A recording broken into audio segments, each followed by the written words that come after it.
देखिए अभी हम आपको विद्युत धारा का महत्वपूर्ण ऑब्जेक्टिव को बताएंगे। यदि आप इस वीडियो को देख लिए तो आपको अच्छा समझ में आ जाएगा कि आखिर विद्युत धारा से वह कौन सा ऑब्जेक्टिव है जो बार बार बोर्ड एग्जाम में पूछा जाता है। और हम यह निश्चित रूप से कहते हैं इस वीडियो को यदि आप शुरू से आखिर तक देख लिए तो विद्युत धारा से संभवतः आपका बोर्ड एग्जाम में कोई भी प्रश्न नहीं छूटेगा ऑब्जेक्टिव में। इसलिए आप इस वीडियो को शुरू से आखिर तक देखने का प्रयास करें। तो अब ध्यान पूर्वक देखिए, पहला प्रश्न है निम्न में से कौन अर्धचालक नहीं है। सबसे पहले आप यह जान लीजिए चालक, अर्धचालक और अचालक क्या होता है। जिस पदार्थ से विद्युत धारा एक स्थान से दूसरे स्थान तक जाता हो उसे कहते हैं सुचालक। और जिस पदार्थ से विद्युत धारा एक स्थान से दूसरे स्थान तक नहीं जाता हो उसे कहते हैं अचालक।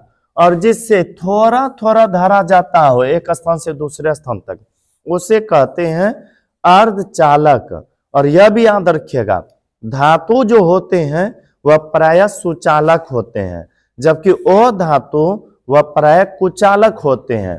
और उपधातु जो होते हैं, उपधातु जानते हैं ना, जिसमें धातु और अधातु दोनों के गुण होते हैं उसे कहते हैं उपधातु। उपधातु प्रायः अर्धचालक होते हैं। उपधातु प्रायः क्या होते हैं? अर्धचालक। तो प्रश्न क्या था, निम्न में से कौन अर्धचालक नहीं है। अर्धचालक कौन होता है? जो उपधातु हो। तो सिलिकॉन, जर्मेनियम या उपधातु है तो यह तो अर्धचालक हुआ। कहा गया कि अर्धचालक नहीं है तो पारा धातु है और यह पूरा पूरा विद्युत का सुचालक होता है।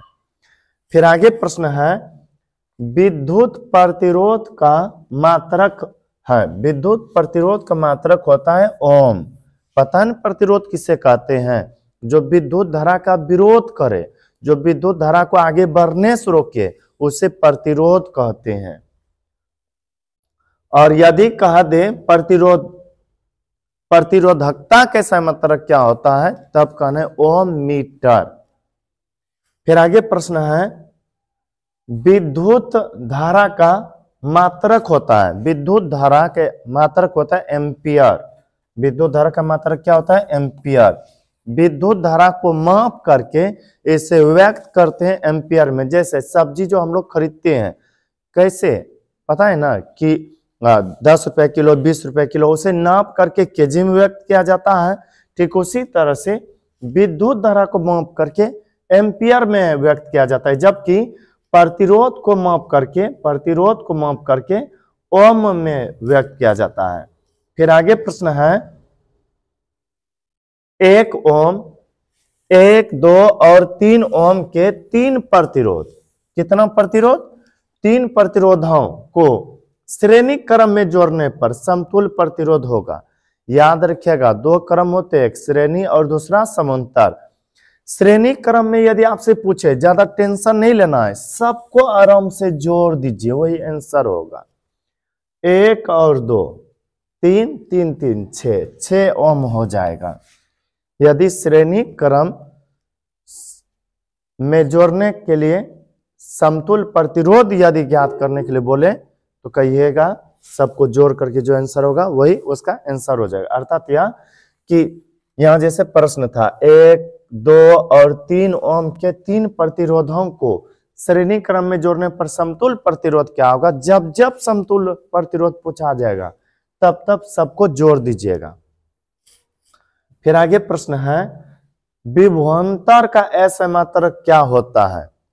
विभव के अंतर को विभवांतर कहते हैं। विभवांतर कैसा मात्रक होता है? वोल्ट। विभवांतर कैसा मात्रक? वोल्ट, जिसे हम V से सूचित करते हैं। फिर आगे प्रश्न है विभव कैसा मात्रक क्या होता है। विद्युत विभव पूछे या विभवांतर पूछे दोनों का मात्रक सेम होता है, अर्थात यह विभव कैसा मात्रक हो जाएगा? वोल्ट। फिर आगे प्रश्न है टंगस्टन निम्नलिखित में से किस ताप पर पिघलता है। पता है बर्फ को हल्का सा गर्मी दीजिएगा ना वो पिघलना शुरू हो जाएगा। उसी तरह से कई धातु है जिसका यहाँ तो बर्फ धातु नहीं है, लेकिन फिर भी आपको हम समझाने के लिए बोल रहे हैं। कई धातु है जिसका कि तापमान पिघलने की जो तापमान है वह अलग अलग होता है। अर्थात यह जितना भी धातु है अलग अलग क्वालिटी का धातु लेते हैं तो उसका गलनांक या पिघलने की क्षमता अलग अलग होता है। यदि टंगस्टन की बात करें तो टंगस्टन का गलनांक सबसे उच्च होता है। अर्थात यह टंगस्टन को थोड़ा सा गर्मी दीजिएगा नहीं पिघलेगा, पूरा हाई गर्मी देना पड़ेगा। हाई कितना? लगभग 3500 डिग्री सेल्सियस। कितना? लगभग 3500 डिग्री सेल्सियस। पानी जो उबलता है पूरा तरह से 100 डिग्री सेल्सियस पर। मनुष्य के शरीर में जो टेम्परेचर होता है क्षमता वह लगभग 37 डिग्री सेल्सियस होता है। लेकिन यदि आपको टंगस्टन धातु को गलाना हो या पिघलाना हो तो इसके लिए तापमान होना चाहिए 3500 डिग्री सेल्सियस के आसपास। फिर आगे है विद्युत शक्ति का मात्रक होता है। विद्युत शक्ति का मात्रक वाट होता है। क्या होता है? वाट। विद्युत शक्ति का ऐसा मात्रक होता है वाट। फिर आगे प्रश्न है आवेश का ऐसा मात्रक होता है। आवेश का ऐसा मात्रक कूलम होता है। आवेश का ऐसा मात्रक क्या होता है? कूलम्ब या कूलम। फिर आगे प्रश्न है निम्नलिखित में कौन विद्युत का सुचालक है? पता है जिससे विद्युत धारा प्रवाहित होता हो आसानी से उसे कहते हैं सुचालक। तो सल्फर या अधातु है, यह विद्युत के कुचालक है। प्लास्टिक से तो पता है कि करंट नहीं जाता एक जगह से दूसरे जगह, ये भी विद्युत का कुचालक। आयोडीन अर्थात नमक या धातु है, ये भी विद्युत का कुचालक। ग्रेफाइट धातु है, कार्बन का प्रूफ होता है ग्रेफाइट, लेकिन ग्रेफाइट अपवाद में ऐसा एक धातु है जो धातु होते हुए भी विद्युत के सुचालक है। तो प्रश्न है निम्नलिखित में कौन विद्युत का सुचालक है? तो ऑप्शन के अनुकूल हो जाएगा ग्रेफाइट। ग्रेफाइट किसका प्रूफ है? कार्बन का। कार्बन का दो महत्वपूर्ण प्रूफ है, हीरा और ग्रेफाइट। फिर आगे प्रश्न है बैटरी से किस प्रकार से धारा प्रवाहित होती है? बैटरी से केबल और केबल डीसी धारा प्रवाहित होती है जिसे हम कहते हैं डायरेक्ट करंट। डायरेक्ट करंट हो सकता है आप नहीं देखे होंगे वीडियो, जाकर के देख लीजिएगा। एसी और डीसी में अंतर बताए हैं, वह बहुत ही महत्वपूर्ण लॉन्ग प्रश्न है। खैर यहां पर बात करते हैं, यदि आपसे पूछे बैटरी से किस प्रकार की धारा प्रवाहित होती है तो कहेगा डीसी अर्थात डायरेक्ट करंट। फिर आगे प्रश्न है आमीटर को विद्युत परिपथ में कैसे जोड़ा जाता है? इसे जोड़ा जाता है श्रेणी क्रम में। आमीटर को किस क्रम में जोड़ा जाता है? श्रेणी क्रम में। यदि कोई कहे वोल्ट मीटर को समांतर क्रम में, आमीटर को श्रेणी क्रम में। पता है ना, जिसमें दो तार लगा हो समझ लीजिए वो समांतर क्रम हुआ, और जो एक जिसमें एक ही तार लगा हो उसे कहिएगा श्रेणी क्रम। अब खुद से सोचिए, स्विच एक तार में लगा होता है, गौर से देखिएगा, इसलिए हम कह सकते हैं इसे श्रेणी क्रम। जबकि पंखा सब एक तार से नहीं चलेगा, दो तार में लगाना होता है, बल्ब भी दो तार में, यह सब हो जाएगा समांतर क्रम में। तो आमीटर को विद्युत परिपथ में कैसे जोड़ा जाता है? कहेगा श्रेणी क्रम में। किस क्रम में? श्रेणी क्रम में। समांतर क्रम कभी भूलेगा ना तो याद रखिएगा एक दूसरे के समांतर मतलब दो तार। फिर आगे प्रश्न है वोल्ट मीटर को विद्युत परिपथ में कैसे जोड़ा जाता है? वोल्ट मीटर को बोले कैसे? समांतर क्रम में जोड़ा जाता है। किस क्रम में? समांतर क्रम में। फिर आगे है विभवांतर मापने वाले यंत्र को कहा जाता है? विद्युत धारा को मापा जाता है एमीटर से और विभवांतर को मापा जाता है वोल्ट मीटर से। विभवांतर को किससे मापा जाता है? वोल्ट मीटर से। फिर आगे प्रश्न है किलोवाट घंटा KWH मात्रक है तो यहां पर याद रखिएगा किलोवाट घंटा मात्रक है विद्युत ऊर्जा का। किसका? विद्युत ऊर्जा का। ऊर्जा का ऐसा मात्रक वाट होता है ना, तो वहीं पर याद रखिएगा विद्युत ऊर्जा के ऐसा मात्रक है किलोवाट घंटा। फिर आगे प्रश्न है विद्युत हीटर की कुंडली में किसका प्रयोग किया जाता है? विद्युत हीटर तो देखे ही होंगे, पानी सब गर्म के लिए क्या प्रयोग किया जाता है, हीटर का। और कपड़ा सब जो प्रेस करने के लिए हम लोग खरीदते हैं आयरन, उसमें भी हीटर होता है बिजली पर चलने वाला। तो खैर, विद्युत हीटर की कुंडली में किसका प्रयोग किया जाता है? उसमें प्रयोग किया जाता है नाइक्रोम के तार का। किस तार का? नाइक्रोम के तार का। क्यों? क्योंकि नाइक्रोम के तार का जो है ना प्रतिरोध उच्च होता है, जिसके कारण से करंट को पूरा रोकता है और रोक करके इधर उधर विचलित करता है। इस कारण से वहां हीट होने लगता है। कहीं पर यदि विद्युत धारा रुकने लगे ना, वहां पर हीट होना शुरू हो जाता है, गर्म होना शुरू हो जाता है। तो आप याद रखिएगा, विद्युत हीटर की कुंडली में किसका प्रयोग किया जाता है? यदि कोई यह पूछे तो कहिएगा नाइक्रोम का। फिर आगे प्रश्न है, अस्थायी चुंबक बनाए जाते हैं। अस्थायी चुंबक बनाने में प्रयोग किया जाता है नरम लोहा का। अस्थायी चुंबक यदि आपसे पूछे तब इस्पात हो जाएगा। अस्थायी चुंबक किसका बना होता है? इस्पात का। जबकि अस्थायी चुंबक बना होता है नरम लोहा का। फिर आगे है, विद्युत धारा उत्पन्न करने की युक्ति को कहते हैं जनित्र। जनित्र देखें ना, जिसे हम घरेलू भाषा में जनरेटर कहते हैं। इंग्लिश में जनरेटर और हिंदी में जनित्र। यदि आपसे कोई पूछे विद्युत धारा उत्पन्न करने की युक्ति को क्या कहते हैं? जनित्र। आप देखे होंगे कहीं शादी विवाह होता है, वहां जनरेटर लाया जाता है, जब बिजली कट जाती है बस जनरेटर चालू। फिर आगे है, 1 HP हॉर्स पावर अर्थात अश्व शक्ति, एक अश्व शक्ति बराबर होता है 746 वाट होता है। एक अश्व शक्ति बराबर कितना होता है? 746 वाट। फिर आगे प्रश्न है, निम्नलिखित या निम्न में कौन सा संबंध सत्य है? निम्न में कौन सा संबंध सत्य है? याद रखिएगा, एक सूत्र होता है V बराबर आई आर। V बराबर आई आर। यदि R बराबर पूछ दे तो इधर V हो जाएगा, I इधर आकर के भाग देगा। R बराबर सूत्र हो जाता है V बट्टा I, लेकिन V बराबर होता है आई आर। V बराबर I R. Option number C, यह ओम के नियम से संबंधित है। फिर आगे, ऊर्जा का SI मात्रक होता है। ऊर्जा कैसा मात्रक होता है? जूल। ऊर्जा कैसा मात्रक क्या होता है?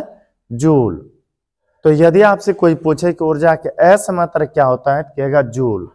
फिर आगे प्रश्न है, शुष्क सेल में ऋण इलेक्ट्रोड किस धातु का होता है? जस्ता का होता है। शुष्क सेल जानते हैं ना, सूखा बैटरी, टॉर्च में, घड़ी में जो प्रयोग किया जाता है उसमें शुष्क सेल का प्रयोग होता है। शुष्क सेल उसे कहते हैं जिसमें कि पानी का इस्तेमाल नहीं किया जाए। तो यदि आपसे कोई पूछे कि शुष्क सेल में ऋण इलेक्ट्रोड किस धातु का बना होता है, तो कहेगा जस्ता का। जबकि धन इलेक्ट्रोड बना होता है कार्बन का। शुष्क सेल जो होता है, शुष्क सेल, सूखा बैटरी, इसमें यदि कोई पूछे कि ऋण इलेक्ट्रॉन कि माइनस वाला पॉइंट किसका बना होता है? जस्ता का। माइनस वाला पॉइंट जस्ता का। जबकि प्लस वाला जो पॉइंट होता है, प्लस वाला पॉइंट वह होता है कार्बन का। अब देखिएगा गौर से, इधर पीछे कुछ अलग जैसा दिखाई देगा, जबकि आगे कुछ अलग जैसा दिखाई देगा। तो आपको यहाँ पर याद रखना है, शुष्क सेल में ऋण अर्थात ऋणात्मक इलेक्ट्रोड बने होते हैं जस्ता का, जबकि धनात्मक बने होते हैं किसका? कार्बन का। तो अगला प्रश्न है, शुष्क सेल में धन इलेक्ट्रोड किस धातु का बना होता है? कार्बन का बना होता है। किसका बना होता है? कार्बन का बना होता है। फिर आगे प्रश्न है, किसी कुंडली का प्रतिरोध ज्ञात करने का सूत्र है। प्रतिरोध को हम R कहते हैं। R बराबर अभी सूत्र लिखे थे ना, यानी कि V बराबर हुआ था आई आर। तो बताइए R बराबर क्या होगा? V और नीचे आ जाएगा I, V बट्टा I। आप एक सूत्र याद रखिएगा, उसी से आप घुमा फिरा करके लिख सकते हैं। यदि I बराबर पूछे तो V बट्टा R हो जाएगा। तो यदि आपसे पूछे किसी कुंडली का प्रतिरोध ज्ञात करने का सूत्र है, तो R बराबर V बट्टा I। ऑप्शन नंबर बी हो जाएगा। फिर आगे प्रश्न है, बिजली के फ्यूज देखे हैं ना, बोर्ड सब में जो लगा होता है, बिजली के फ्यूज का तार बना होता है, इसका तार बना होता है लेड का अर्थात शीशा का, टीन का, दो तीन चीजों का मिश्रण होता है। लेकिन ऑप्शन के अनुकूल यहां देखते हैं, टीन का सिर्फ टीन का ही नहीं होता है, लेड का, लेड और टीन दोनों का, यही होगा आंसर। बिजली का जो फ्यूज बना होता है, फ्यूज वह बना होता है लेड और टीन का। फिर आगे प्रश्न है, किस उपकरण में धन प्लस और ऋण माइनस चिन्ह नहीं होता है? ए मीटर जो होता है ना उसमें प्लस माइनस होता है, वोल्ट मीटर में भी प्लस माइनस होता है, विद्युत सेल बैटरी में भी प्लस माइनस होता है, लेकिन कुंडली में प्लस माइनस नहीं होता। कि अगर सर कुंडली क्या होता है, आप किसी भी तार को लीजिए, उसको अमेट उमेट करके ऐसे मोड़ दीजिए, अब बताइए किधर आप कहेगा प्लस किधर कहेगा माइनस, कहेगा इसमें प्लस माइनस क्या बताएं। तो बस याद रखिएगा कुंडली में प्लस माइनस होता नहीं है। ओम के नियम में अचर राशि क्या है?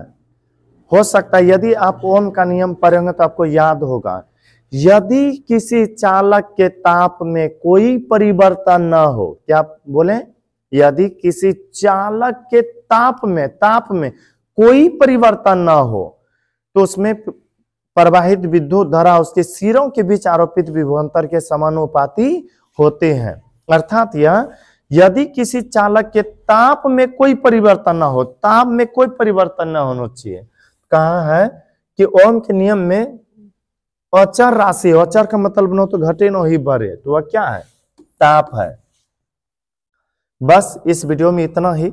यदि यह वीडियो आपको अच्छा लगा हो तो हमारे वीडियो को लाइक कीजिएगा, और अभी तक यदि हमारे चैनल को सब्सक्राइब नहीं किए होंगे तो कर लीजिएगा, ताकि जो भी इस तरह से वीडियो अपलोड करें वह आप तक आसानी से पहुंच सके। और मिलते किसी अगला वीडियो में, तब तक के लिए धन्यवाद।